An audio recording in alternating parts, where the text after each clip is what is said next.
4 दिन रह गए हैं दोस्तों ओलंपिया आने में और मैं अभी ला रहा हूँ प्रिडिक्शन वीडियो। सॉरी इस डिले के लिए। और साथ ही साथ अभी तक हमने कोई भी एक प्रिडिक्शन वीडियो नहीं बनाई है चैनल पर, लेकिन मुझे लगता है यही चीज़ सबसे ज़्यादा इंटरेस्टिंग और एक्साइटिंग बनाएगी, क्योंकि लगातार एक के बाद एक प्रिडिक्शन आती ही रहेंगी आपके लिए। तो दोस्तों आज हम बात करते हैं इस वाली वीडियो से, तो क्या आसार रह सकते हैं, किस बॉडी बिल्डर को कहाँ पर प्लेसिंग मिलेगी, यही आज का टॉपिक रहने वाला है। दोस्तों कैसे हैं आप सब, मेरा नाम है विरल, आप देख रहे हैं all about Olympia YouTube channel. बस आज हम लोग बात करते हैं मेंस बॉडी बिल्डिंग प्रिडिक्शन 2021।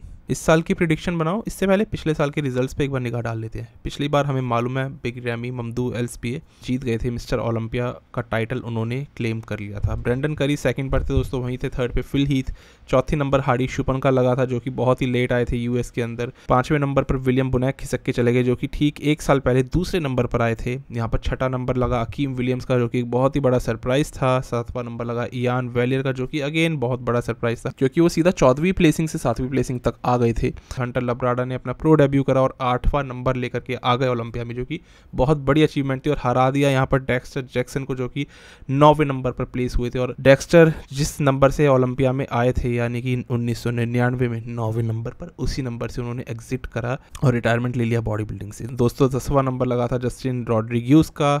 और यहाँ पर फिर 11, 12, 13, 14, 15 जितने भी नंबर हैं सबके सब उन बॉडी बिल्डर्स के जो कि इस साल भी आई थिंक करीबन वहीं रहने वाले हैं। यहाँ पर बेसिकली हम लोग लेकिन बात करेंगे टॉप 10 वाले बॉडी बिल्डर्स के इस साल कौन कौन आ सकता है, नई नई प्लेसिंग्स किसको क्या क्या मिलने वाली है। लेकिन इससे पहले हमें जानना जरूरी है कि अभी कौन सा बॉडी बिल्डर कैसा दिख रहा है। बिग रैमी की बात करते हैं दोस्तों, कोई अपडेट नहीं है, पूरी बॉडी कवर कर रखी है। हालांकि वर्कआउट वीडियोस ट्रेनिंग वीडियोस डाल रहे हैं, पर बिल्कुल एक मिस्टर ओलंपिया की तरह से बिहेव कर रहे हैं इसी साल से, और बिल्कुल कुछ अपने फिजिक अपडेट्स शेयर नहीं कर रहे, ठीक जैसा फिल हीथ, ब्रेंडन करी, शॉन रोटन अक्सर किया करते हैं। तो रैमी बिल्कुल अभी हमें नहीं पता कैसे दिखने वाले हैं। हाल फिलहाल बिल्कुल एकदम फ्लैट पड़े हुए हैं, एकदम स्मॉल रैमी बन गए हैं वो, लेकिन अभी जब कार्ब लोड करेंगे तो क्या फटके बन जाएंगे एकदम से, वो देखने की एक्साइटमेंट सभी फैंस में है। अगेन दोस्तों फिजिक खराब भी हो सकती है, लेकिन उम्मीदें ये लगाई जा रही है कि बेहतर ही होगी पिछले साल के मुकाबले, क्योंकि अब उनको पता लग गया है किस तरीके से पीक करना है। देखते हैं कितनी बात में इसमें सच्चाई है। इसके बाद अगर बात करूं मैं ब्रेंडन करी की, ब्रेंडन करी का भी हमें कुछ नहीं मालूम कि वो कैसे दिखाई दे रहे हैं, क्योंकि करी ने कोई सीरियस फिजिक अपडेट नहीं डाला। जो डाला है वो उतने इंप्रेसिव नहीं लगे। अगेन इंप्रेसिव नहीं लग रहे क्योंकि बॉडी बिल्कुल फ्लैट पड़ी हुई है, तो उससे हम जज नहीं कर सकते कि कौन सा बॉडी बिल्डर कितना अच्छा दिखेगा, क्योंकि वो स्टेज का टाइम नहीं है जो कि हम इंस्टाग्राम पे देख करके जज कर रहे हैं। स्टेज का टाइम ठीक 1 हफ्ते दूर पड़ा है। तो करी के अपडेट्स भी कोई बहुत खास नहीं है, फुल बॉडी उन्होंने अभी तक शो नहीं करे जिस वक्त पे मैं ये वीडियो बना रहा हूँ। हार्डी शुपन की बात करूँ, हार्डी शुपन यहाँ पर अपडेट्स दे रहे थे, लेकिन अभी वो भी एकदम कवर्ड अप हो चुके हैं। उनके कोच हैनी रम्बॉट के साथ वो ट्रेनिंग कर रहे हैं, जिसका उनको काफी अच्छा इस बार बेनिफिट मिल रहा है। बहुत ही पहले यूएस में आ चुके हैं, लेकिन अभी तक उनका कोई ऐसा धमाका नहीं हुआ, मतलब शांत सी न्यूज़ पड़ी हुई है, कोई उनके बारे में ज़्यादा बात नहीं करता। फिलहाल ये इनके जो आप वीडियोस देख रहे हो फुल बॉडी की, इससे अभी कुछ कहा नहीं जा सकता कि वीडियोस रिसेंटली आया है पिछले साल की है। क्या पिछले साल उनकी प्लेसिंग का नुकसान जो उनको लेट आने की वजह से हुआ था, इस बार पहले आने का उनको फ़ायदा मिलेगा।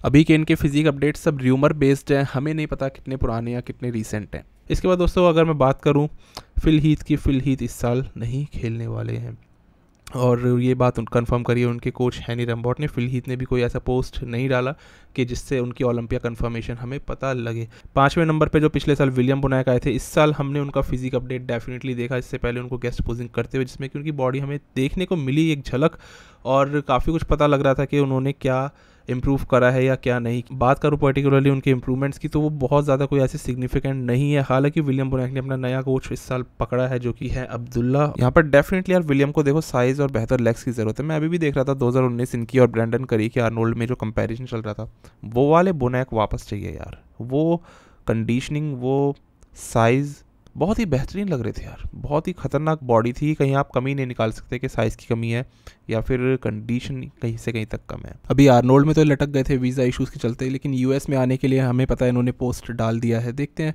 कब तक पहुंच पाते हैं। इसके बाद अगर बात करूं दोस्तों, सबके फेवरेट इयान वेलियर, और एटलीस्ट जजेस के फेवरेट तो ज़रूर मैं बोलूँगा, बट ऐसा नहीं है, इयान वेलियर के भी फैंस हैं, मुझे पता लगता है कमेंट्स में। कई लोग इनको बहुत वो लाइक भी करते हैं, और अच्छी बात है। एज एन एथलीट बिल्कुल आपकी अलग अलग प्रेफरेंसेस हो सकती है, वो भी मेहनत कर रहे हैं और कम्पीट कर रहे हैं। इनकी फिजिक कोई ड्रास्टिकली इंप्रूव नहीं हुई पिछले साल से इस साल, लेकिन पहले भी बोला है मैंने, इयान वेलियर को ज़रा सी भी इंप्रूवमेंट करने की ज़रूरत नहीं है। उनकी प्लेसिंग्स ऑटोमेटिकली अच्छी होती चली जाती हैं, और ये मैं सार्कास्टिकली नहीं बोल रहा हूँ, ये मैं सीरियसली रिजल्ट्स के बेसिस पे आपको बोल रहा हूँ। यान के हमने अलग अलग कॉन्टेस्ट में अलग अलग फिजिक भी देखी, जैसे इस वाले आर्नोल्ड में अभी ये काफ़ी मुझे श्रेडिड लगे ग्लूट्स से स्पेशली, लेकिन वही फ्लैट साइड पे भी थे। एक चीज़ मुझे पता लगी कि ये पंप अप ही नहीं करते बैक स्टेज, ये बात खुद सर्जियो ओलिवा जूनियर ने बताई। यान का मोमेंटम जितना स्ट्रॉन्ग है ना, सारे शोज़ तो वो जीतते हैं। उनकी वर्स्ट प्लेसिंग इस साल के आर्नोल्ड की थी जो कि सेकंड थी। तो अभी आप समझ सकते हो कि उनके जितना स्ट्रॉन्ग मोमेंटम, उनसे ज़्यादा स्ट्रॉन्ग सिर्फ एक इंसान का है जो कि है निक वॉकर। तो डरने की बात है, डरो, और ये डरना चाहिए यान वैलियर जैसे एथलीट से। सारे एथलीट्स को इस वक्त पे वो किसी को भी हराने का दम रखते हैं, बस कुछ 2-4 को छोड़ दो और अगले साल शायद उनको भी देख लेंगे। बाकी अच्छी बात है, ये बहुत ही खतरनाक एथलीट है इस बार। मेरे हिसाब से सबसे ज़्यादा डेंजरस एथलीट में निक वॉकर और यान वैलियर आते हैं, जो कि मतलब ऐसा नहीं है कि मिस्टर ओलंपिया बनने वाले, लेकिन ये बात ज़रूर है कि डराने वाले एथलीट्स हैं ये। यहाँ पर अगर बात करता हूँ हकीम विलियम्स की, जो पिछले साल बहुत अच्छे चमक रहे थे लेकिन इस साल फेड पड़ते हुए दिखाई दिए। जाहिर है उनके नए कोच के साथ उनका काम उतना जम नहीं रहा, जो कि इस वक्त पे है अब्दुल्ला। हंटर लब्राडा की दोस्तों बात कर लेते हैं। इन्होंने पिछले साल अपना पहला शो जीता टेम्पा प्रो, जो कि इनका प्रो डेब्यू था। उसके बाद ओलंपिया में आते हैं और 8th प्लेसिंग लेकर के चले जाते हैं। इस बार इन्होंने फिर से एक और शो जीता है शिकागो प्रो, और रोली विंकलर जैसे एथलीट्स को इन्होंने हराया। तो हंटर का ग्राफ बड़ा तगड़ा है अगर आप कंपेयर करो उनको निक वॉकर से। लेकिन ये बात है कि हंटर को उतना टफ कंपटीशन नहीं मिल रहा, लाइनअप उतना सॉलिड नहीं होता जब भी ये खेलने आते हैं किसी शो में। अभी की इनकी बात करूँ तो बहुत ही एक अच्छे क्लाइंट की तरह रोज़ अपने फिजिक अपडेट ये शेयर करते हैं हमारे साथ, रोज़ अपने बॉडी के बारे में बताते हैं, अभी किस लेवल पर है, कितना कार्ब्स ले रहे हैं, कितने प्रोटीन ले रहे हैं, कितनी ट्रेनिंग कर रहे हैं, किस वेट पर है, सब कुछ। तो हंटर ने वेट अपना बताया था 256 LBS के पास था फास्टेड में, और अभी मेरे हिसाब से और कम हो गया होगा क्योंकि एक हफ्ते पहले का इनका अपडेट है। बात करो तो फिजिक में ऐसा कोई ड्रास्टिक चेंज नहीं है, और वैसे भी हंटर को हमने पिछले साल से अभी तक कोई ऐसा ऑफ सीजन लगाते हुए नहीं देखा। इसके अंदर दोस्तों अगर अगले एथलीट की बात करूं तो क्वालिफाइड एथलीट में आते हैं पैट्रिक मोर, जिन्होंने कि इस साल एक शो ज़रूर जीता, लेकिन उसके बावजूद भी फैंस का क्रिटिसिज्म उनकी तरफ नहीं रुका, क्योंकि पैट्रिक के इंप्रूवमेंट्स बहुत ज़्यादा सिग्निफिकेंट ना होते हुए भी वो शोज़ को जीत रहे हैं, और अभी भी लोग उनको यही बोल रहे हैं कि उनको जाना चाहिए क्लासिक फिजिक डिवीजन में। पैट्रिक मोर 2019 में जहाँ फैन फेवरेट थे, अभी ऐसी हालत हो गई कि उनके बारे में कोई बात भी नहीं कर रहा है। अभी इन्होंने रिसेंट पोस्ट डाला है जिसमें बता रहे हैं कि इनके आर्म्स से सिर्फ 7 इंच बड़ी है इनकी वेस्ट, जो कि ठीक है, अच्छी बात है। अभी मान लो अगर इनके आर्म्स 22 इंच के हुए तो इनकी वेस्ट हो गई 29 इंच की, जो कि ब्रैंडन करी की भी इतनी होगी। अच्छी बात है, प्रोपोर्शंस मेंटेन कर रहे हैं, बट यार मास भी चाहिए, बॉडी बिल्डिंग डिवीजन में खेल रहे हैं और वही इन पे डेवलप ज़्यादा नहीं हो पा रहा है, इसीलिए क्रिटिसिज्म इतना जा रहा है इनकी। और 2019 जैसे सबसे हल्के मिस्टर ओलंपिया में भी इनकी प्लेसिंग 10th आई थी। अभी तो कंपटीशन काफ़ी ज़्यादा है और इसीलिए मैं इनको प्रिडिक्ट तक नहीं करूँगा, क्योंकि मैं सिर्फ टॉप 10 के बॉडी बिल्डर्स को ही प्रिडिक्ट करने वाला हूँ ना। इसके बाद दोस्तों बात आती है रोली विंकलर की, जिनका कि बहुत ज़्यादा डाउन ईयर गया है। 2020 में तो कम्पीट ही नहीं कर पाया, और 2021 में हालत ये रही कि एक प्रो शो भी नहीं जीता गया इनसे, 2 शोज़ में खेलने के बावजूद। मोहम्मद शबान भी है दोस्तों इसके अंदर, जो कि इस साल अच्छे दिखाई दिए, 2nd, 3rd, 4th यही प्लेसिंग रही है इनके दूसरे सब प्रो शोज़ में, और इसी प्लेसिंग के बलबूते पे इन्होंने पॉइंट्स स्कोर करे, इकट्ठे करे और ओलंपिया के लिए क्वालिफिकेशन पाली। तो ये कोई शो नहीं जीत पाए, बस पॉइंट्स जीत करके ओलंपिया तक क्वालिफाई हुए हैं। साइलेंट किलर इनका नाम है और डेफिनेटली एक अच्छा फ्यूचर होल्ड करते हैं, एक अच्छी फिजिक है इनके पास में। जेम्स हॉलिंगसेड याद होंगे आपको दोस्तों, जिन्होंने कि पिछले साल 2 प्रो शोज़ जीते, पिछले साल के ओलंपिया में आ सकते थे, नहीं आए इस बार, लेकिन अपना डेब्यू करेंगे। अभी देख के ऐसा लगता नहीं इनके अपडेट्स को देख के कि इन्होंने कोई जो एक साल ड्रॉप करा है उससे बहुत अच्छे इंप्रूवमेंट्स निकाले हैं अपनी फिजिक में, बट देखना होगा, क्योंकि इन्होंने हराया भी था उस टाइम पे रीगन ग्राइम्स जैसे एथलीट्स को, और तब ओलंपिया के लिए क्वालिफिकेशन हासिल करी थी। तो ये उस लेवल के एथलीट्स में ज़्यादा आते हैं जो कि टॉप 10 के बाहर प्लेस करते हैं, बट अगेन अब इन्होंने प्लेस नहीं करा तो हम कुछ इस पर कमेंट नहीं कर सकते। दोस्तों अगले ओलंपिया डेब्यू की बात करता हूँ, वो एक सबसे बड़ा डेब्यू रहने वाला है, जो कि है निक वॉकर का। निक वॉकर जितना स्ट्रॉन्ग एथलीट अभी तक कोई नहीं दिखा हमें इस साल पूरे में कम्पीट करता हुआ, और सारे तमाम बॉडी बिल्डर्स को, जो भी फेवरेट बॉडी बिल्डर्स हैं उनको हराते हुए आ रहे हैं वो ओलंपिया में। निक एक ऐसे बॉडी बिल्डर है जो कि ओलंपिया डेब्यू में ही इसको जीतने के ख्वाब देख रहे हैं, और क्यों ना देखें, क्योंकि आज से पहले जितने भी कॉम्पिटिशन्स उन्होंने खेले हैं सभी में जीत हासिल करी है, तो बहुत ज़्यादा स्ट्रॉन्ग कॉम्पिटिटर है। इसमें एक और भी डेब्यूटेंट आते हैं, सबके फेवरेट हसन मुस्तफ़ा। देखो यार, हसन का तो मतलब अपडेट्स वगैरह शेयर करके भी कोई फ़ायदा नहीं है, क्योंकि बहुत अच्छे लग जाते हैं कभी कभी, लेकिन स्टेज पे आपको पता ही है बिल्कुल एक वाटर बुफेलो बन के वो आते हैं। उनके लिए तो बेहतर ये होगा कि वो कार्ब लोड ही ना करे, फ्लैट फिजिक लेकर के आ जाए। मसल्स इतनी है कि उसके बावजूद भी अच्छे दिख जाएंगे और काफ़ी अच्छे दिखेंगे, जो कि आज से पहले नहीं दिखे आपको। बट वही है, हमेशा पीक मिस करते हैं, बहुत ही परफेक्ट उन्होंने पीक मिस करना सीख लिया है, तो चांसेस ये है कि ये टॉप 10 के बाहर ही बाहर रहने वाले हैं। दोस्तों नाथन डे आशा भी है इस लिस्ट में, पर ये होके भी नहीं है, क्योंकि इनके साथ आ गए हैं रिस्ट्रिक्शन इश्यूज़, वीज़ा इनका लग नहीं रहा है, आ नहीं सकते यूएस में। तो अगले साल के ओलंपिया को उन्होंने हाल ही में क्वालिफाई करा है, ये वाला आर्नोल्ड क्लासिक सबसे पहला कंपटीशन जीत के, जो कि यूके में कराया गया। यान के अलावा नाथन डे आशा ही ऐसे एथलीट है जिन्होंने कि इस साल 2 शोज़ जीते हैं और इनके बारे में उतनी कोई बात नहीं कर रहा, बिकॉज ये बाहर ही बाहर खेल रहे हैं तो पता नहीं लग पा रहा हमें। दोस्तों ये सारे एथलीट्स तमाम हो गए कंप्लीट लिस्ट के अंदर। अभी चलो अब लिस्ट की स्टार्टिंग सीधा सीधा कर ही देते हैं। यहाँ पर मैं 10वें से पहले तक आऊँ या पहले से 10वें तक? इस बार पहले से 10वां कर लेते हैं, लेकिन उससे पहले आज की ये वीडियो। दोस्तों एप्पल साइडर विनेगर एक ऐसी चीज़ जिसके न्यूमरस हेल्थ बेनिफिट्स होते हैं, ना सिर्फ बॉडी बिल्डिंग में बल्कि जनरल पॉपुलेशन के द्वारा भी ये बहुत ज़्यादा यूज़ किया जाता है। बॉडी बिल्डिंग की अगर मैं बात करूँ तो इस प्रोडक्ट का बहुत ज़्यादा यूज़ होता है। एक एसिड होने की वजह से ये प्रोडक्ट काफ़ी सारे हेल्थ बेनिफिट्स ऑफर करता है आपकी बॉडी के अंदर जाते ही। ये सबसे पहले आपके डाइजेशन को सुधारता है। डायबिटीज़ वालों के लिए तो एप्पल साइडर विनेगर बेस्ट चीज़ मानी गई है। रात में पियो, सुबह आपका फास्टिंग ब्लड शुगर नीचे। अब कोलेस्ट्रॉल को भी नीचे लाता है ये, तो ओवरऑल आपकी हेल्थ इंप्रूव ज़रूर करता है। बनता किस तरीके से है आपको पता होगा कि इसका नाम क्योंकि एप्पल साइडर विनेगर तो सेब से ही बनाया जाता है। सेब को पहले शराब में कन्वर्ट करते हैं यीस्ट से रिएक्ट करवा के, फिर उस शराब को बैक्टीरिया से रिएक्ट करवाया जाता है जिससे कि बनता है एसिटिक एसिड, और वही होता है ये एप्पल साइडर विनेगर। तो एसिड है ये, आपको फाइन पार्टिकल्स दोस्तों दिख रहे होंगे। ये प्रूफ है इस चीज़ का कि ये एकदम रॉ है, एकदम अनफिल्टर्ड है बेसिकली। इसमें कोई रिफाइनमेंट नहीं है। मार्केट में दूसरे रिफाइंड भी मिलते हैं एप्पल साइडर विनेगर, और ये माना जाता है कि ये जो आपको फाइन पार्टिकल्स दिख रहे हैं इसके अंदर एंजाइम्स प्रेजेंट होते हैं जो कि डेफिनेटली आपको डाइजेशन में हेल्प करते हैं।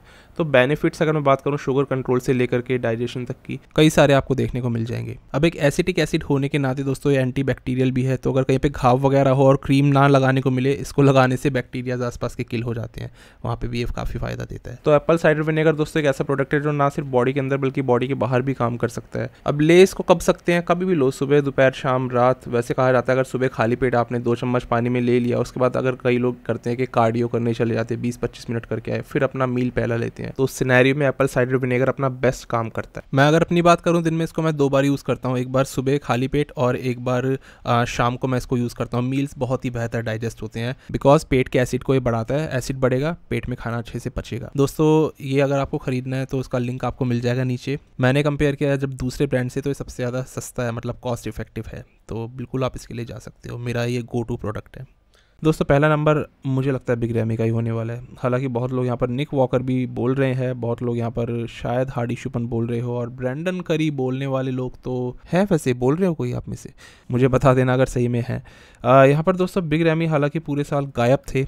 ओलंपिया पिछले साल का जीतने के बाद कहीं हमें दिखाई नहीं दिए, पर इसका मतलब ये नहीं है कि उन्होंने अपनी फिजिक पे काम नहीं किया। ऐसा कहना था उनके कोच का, चैड निकोल्स। और रैमी इस वक्त पे जिस तरह ट्रेनिंग कर रहे हैं, बिल्कुल मर मर के ट्रेनिंग कर रहे हैं। उनकी हालत मैं कह सकता हूँ सबसे ज़्यादा ख़राब दिखाई दे रही है बाकी सब प्रेप करते हुए बॉडी बिल्डर्स से। उनको तो ऐसा यार कोई खाना दे दो, चक्कर आ रहे हैं उनको ट्रेनिंग करके खड़े होने में। और ऐसा इसलिए क्योंकि रैमी ने ना कभी भी इतना खुद को पुश ही नहीं किया, अब करने लग गए हैं, और डेफिनेटली उनकी ट्रेनिंग से जाहिर होता है। जहाँ उनकी फिजिक बिल्कुल फ्लैट पड़ गई है और बिल्कुल एक सर्वाइवल मोड में वो जी रहे हैं। लाइक वो ऐसे हैं कि पिछली बार चैड निकोल्स ने बात बोली कि बिग रैमी बेड पर सोने नहीं जाते थे इस डर के मारे कि मैं मर जाऊंगा। आप ये सोचो बॉडी बिल्डर्स और भी हैं जो कर रहे हैं, कम्पीट कर रहे हैं डाइटिंग, पर रैमी इतना ज़्यादा कभी डाइटिंग करते ही नहीं है, उनसे वो उस जोन में जाया ही नहीं जाता है। अभी जाने लग गए हैं, तो इसीलिए रैमी बहुत ख़तरनाक होने वाले हैं। इसलिए बिल्कुल आपको अभी सॉफ्ट, एकदम स्मॉल, एकदम कुछ है नहीं मसल्स में उनके, बचा नहीं है, इसलिए वो भी कुछ नहीं पता लग रहा, बस कपड़े पहन के ट्रेनिंग नॉर्मल अपनी चुपचाप कर रहे हैं। बट जैसे कि चैड निकोल्स ने बताया कि रैमी के साथ एक दिक्कत और थी कि ये एकदम से वाटर बुफेलो बन जाते थे, ज़रा से कार्ब्स खाए और एकदम शूट हो जाती थी इनकी बॉडी। तो वो चीज़ पे भी इनके कोच ने पिछले साल अच्छे से ध्यान दिया, इसलिए रैमी एकदम पीक होकर के स्टेज पे अपनी तरफ से आए थे। अब उनके कोच जहाँ तक है रैमी की एक अच्छी फिजिक हमें निकाल करके दिखाएंगे। मुझे ये उम्मीद है कि पिछले साल से भी हमें थोड़े से माइनर इंप्रूवमेंट्स के साथ में बिग रैमी इस बार स्टेज पे दिखेंगे, अपनी डोमिनेंस साबित करते हुए इस साल के ओलंपिया को दोबारा जीतेंगे। दोस्तों यहाँ पर अगर सेकंड नंबर की मैं बात करूँ, मुझे हार्डी शुपन लगते हैं जो कि इस साल हरा देंगे बाकी सब एथलीट्स को बिग रैमी को छोड़ के। हार्डी पिछली बार हमें मालूम है बहुत लेट आए, बहुत बार ये बातें हो गई हैं। इस बार तो बहुत ही पहले आ गए हैं, शायद सबसे पहले, और पूरा एडवांटेज ले रहे हैं इस पहले आने का। यहाँ पर मुझे नहीं लगता उनके पास और कोई वजह है इस कंपटीशन को हारने की। अभी तक हमने कोई उनके सीरियस इंप्रूवमेंट्स तो नहीं देखे, लेकिन क्या पता अभी क्या कर रहे हैं उनके कोच उनके साथ में। हो सकता है वो एक पिछले साल से इम्प्रूव्ड फिजिक लेकर आए, क्योंकि बेहद ज़रूरत है भी उनको अपनी चेस्ट को, अपने शोल्डर्स को और अपनी बैक को इम्प्रूव करने की। साइज़ उनके पास ओवरऑल अच्छा है, पर कहीं ना कहीं थिकनेस में शायद अपर बॉडी में मात खा जाते हैं। और यहाँ पर फिर भी मुझे लगता है एक बहुत ही सुंदर प्यारी बॉडी होने के कारण, एक स्ट्राइशन वाली अच्छी फिजिक होने के कारण, रिप्ड बॉडी है उन पे, इसलिए मैं उनको यहाँ पर सेकंड प्लेसिंग दे रहा हूँ। और अगर सेकंड प्लेसिंग हार्डी को जाती है तो मेरे हिसाब से यहाँ पर थर्ड प्लेसिंग रहेगी दोस्तों निक वॉकर की। निक वॉकर जो कि इसी साल सबसे ज़्यादा चमके हैं, पिछले साल से नाम तो पूरा हो गया था लेकिन इस साल न्यूयॉर्क बोला वो जीत के दिखा दिया, आर्नोल्ड जीत के दिखा दिया। पर दोस्तों जीत ही सब कुछ नहीं होती है, क्योंकि यूँ तो हंटर लब्राडा ने भी अपना पहला प्रो शो जीता था और सारे शोज वो भी जीतते आ रहे हैं, लेकिन इंप्रूवमेंट्स कितने कर रहा है कोई बॉडी बिल्डर। निक ने अपनी बैक तक इंप्रूव कर लिया कुछ पिछले 4-5 महीनों में, जो कि एक इंसेन इंप्रूवमेंट है सही में, और हैवी कॉम्पिटिटर्स को टक्कर दिया है, तब जाके आर्नोल्ड क्लासिक जीता है उन्होंने। इसीलिए उनको कम हाँकना बिल्कुल गलती होगी, इसलिए मैं उनको यहाँ पर थर्ड प्लेसिंग दे रहा हूँ। मेरा मानना है हार्डी शुपन से एक बहुत खतरनाक वाली टक्कर उनकी रहेगी और रहनी चाहिए, तभी मज़ा भी आएगा कंपटीशन देखने का। ऐसा है ना कि अगर निक सेकंड भी हराते हैं, हार्डी शुपन को भी हरा देते हैं, मैं तब भी बहुत खुश हो जाऊंगा। और अगर निक थर्ड आते हैं जैसे कि मैंने प्रेडिक्ट करा, बहुत ही जस्टिफाइड वो भी रिजल्ट होने वाला है। किसी भी वे में ये कॉम्पिटिशन इन दोनों एथलीट्स के बीच में रहना चाहिए। और ये तीनों ही बॉडी बिल्डर्स में एक चीज़ मुझे अच्छी लगती है, निक वॉकर के बहुत मोटे एब्स हैं, हार्डी शुपन के बहुत ही डिफाइंड और मोटे एब्स हैं, बिग रैमी के भी एब्स काफ़ी अच्छे हैं, जो कि उसके बाद वाले लाइनअप में आपको उतने ज़्यादा अच्छे नहीं लगेंगे। Like Brandon Curry, William Bonac, Iain Valliere, Justin Rodriguez, Steve Kuclo है नहीं, और इसी तरह इन सब के ऐप्स भी है नहीं। तो ये टॉप 3 में ही मेरे को सबसे अच्छे ऐप्स लगे। इसके बाद दोस्तों फोर्थ की बात कर लेता हूँ, ब्रैंडन करी। शायद कई लोग नाराज़ हो गए होंगे इस बात से, मुझे लगता है कि निक वॉकर ब्रैंडन करी को हरा देंगे। मेरा ओपिनियन है यार, ब्रैंडन करी में वो हार्डनेस नहीं है, बहुत सारे पॉइंट्स उनके वल्नरेबल है, यानी चोट खा सकते हैं, मात खा सकते हैं उन जगहों पर, जैसे ग्लूट्स, हैमस्ट्रिंग्स, खास तौर से आर्म्स में बिल्कुल हार्डनेस दिखती ही नहीं है। वो मसल सेपरेशन उनसे ज़्यादा अच्छा दिखा जाते हैं 26 साल के निक वॉकर। तो इसलिए मैंने ब्रैंडन करी को ना हार्डनेस ना उस लेवल की कंडीशनिंग जो कि हम उनसे एक्सपेक्ट करते हैं, उनसे बेहतर दिखा पाते हैं ऊपर के जो तीनों एथलीट्स मैंने रखे। इस वजह से ब्रैंडन करी को मैं रखता हूँ चौथे पे। 5वां नंबर यहाँ पर दोस्तों विलियम बोनेक का मैंने रख दिया है, और जाहिर हम ये मान के चल रहे हैं कि वो ओलंपिया में भी दिखने वाले हैं। विलियम बोनेक के इंप्रूवमेंट्स मैंने बताया ठीक है, ऐसा कोई खास नहीं है। हाँ, उन्होंने गायनो ज़रूर डेवलप कर लिया इस साल, जो कि आज तक हमने उनकी फिजिक में कभी नहीं देखा, बट शोल्डर में साइज़, आर्म्स में साइज़, चेस्ट वगैरह, लेग्स वगैरह सब उसी लेवल पर है। मुझे लगता है वो वैसे ही दिखेंगे जैसे कि पिछले साल हमें लगे थे। बाकी यहाँ पर दोस्तों 6th नंबर डालता हूँ मैं यान का। सीरियसली 6th नंबर मुझे लगता है पर्टिकुलरली एक नाइंसाफ़ी वाली बात है यान वेलियर की। जिस हिसाब से रफ्तार है, जैसे इन्होंने मोमेंटम रखा है, इनको 4th पे 5th पे भी आ सकते हैं, लेकिन वो वाले स्लॉट्स ऑलरेडी मैंने बुक कर लिए। और पर्टिकुलरली मैं तो नहीं चाहूँगा वहाँ पर कि विलियम बोनेक को हटा करके मैं यान वेलियर को वहाँ पर रख दूँ। ऑल्दो पॉसिबिलिटी हो सकती है, मुझे पूरा इस चीज़ का यकीन है कि कुछ भी हो सकता है जजिंग के अंदर, लेकिन मैं अपना जो यहाँ पर काम करूँगा एटलीस्ट, और मैं यहाँ पर उनको 6th प्लेस पे ही डालूंगा। बट भाई बेहद खतरनाक बॉडी बिल्डर में से आप समझ लो 2 प्रो शोज इस बार जीत करके बैठे हैं, आर्नोल्ड में 2nd प्लेस ला करके बैठे हैं, तो उनको आप बिल्कुल कम नहीं कह सकते कहीं से कहीं तक। और जैसे कि मैं हमेशा बताता हूँ, यान में ऐसी क्या खास बात है मुझे नहीं समझ आती, और ये आप लोगों के कुछ कमेंट्स है जिसमें से कि एक बंदे ने ये बोला है यान के लिए, no calves, flat chest, under developed back, bubble gut, still those जजेस पुट हिम हायर। एक लिखता है यान को बाबा जी की बूटी मिली हुई है जो जजेस को मैनिपुलेट कर देती है, और इवन एक बंदे ने तो MMS तक की बात कर दी है।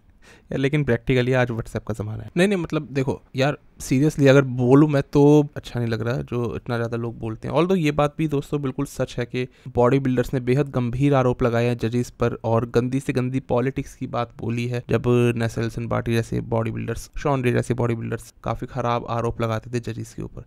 खैर हमें नहीं मालूम, ये कोई भी चीज़ पे हम ऐसे कमेंट नहीं करेंगे, बट सीरियसली अगर देखा जाए तो यान वेलियर एक काफ़ी खतरनाक एथलीट इस बार के लाइनअप में साबित होने वाले हैं। और जस्टिन रॉड्रिग्यूज की बात करूँ, मेरे हिसाब से यान उनको हरा देंगे, इसलिए जस्टिन को मैं यहाँ पर डालता हूँ 7th नंबर पर। जस्टिन ने इस बार अच्छी फिजिक दिखाई, इस साल उनका करियर भी बहुत अच्छा रहा है।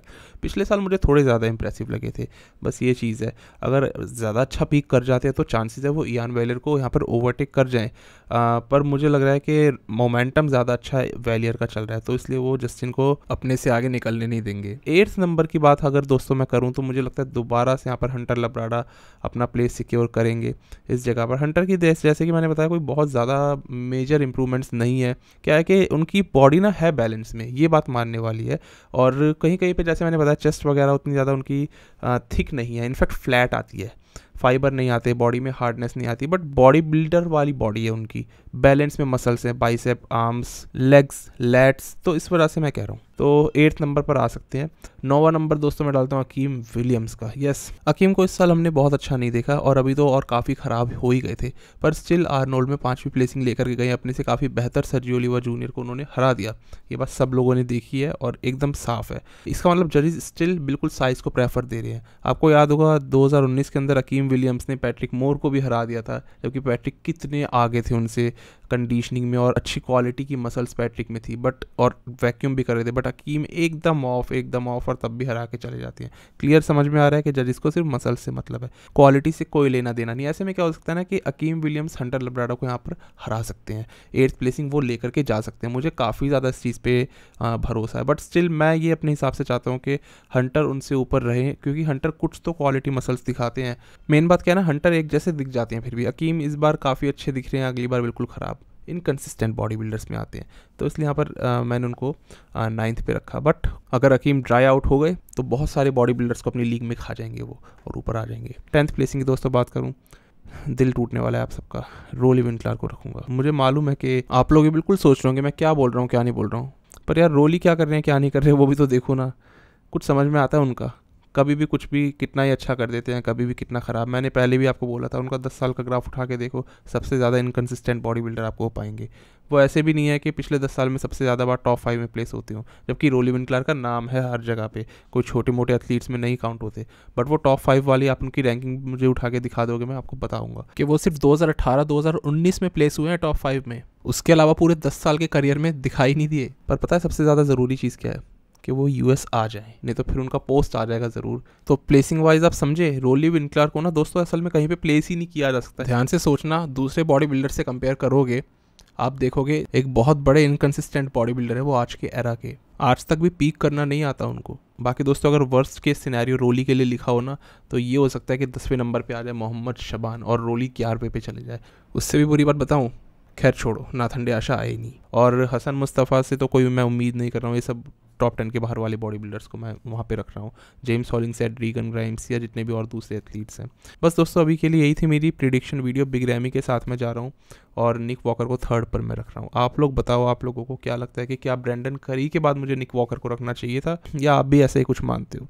बस दोस्तों यही था आज की वीडियो में, प्रिडिक्शन वीडियो और लाऊंगा मैं क्लासिक फिजिक की। बाकी मिलते हैं उस वाली वीडियो में, तब तक के लिए स्टे ट्यून्ड, गुड बाय, शुक्रिया।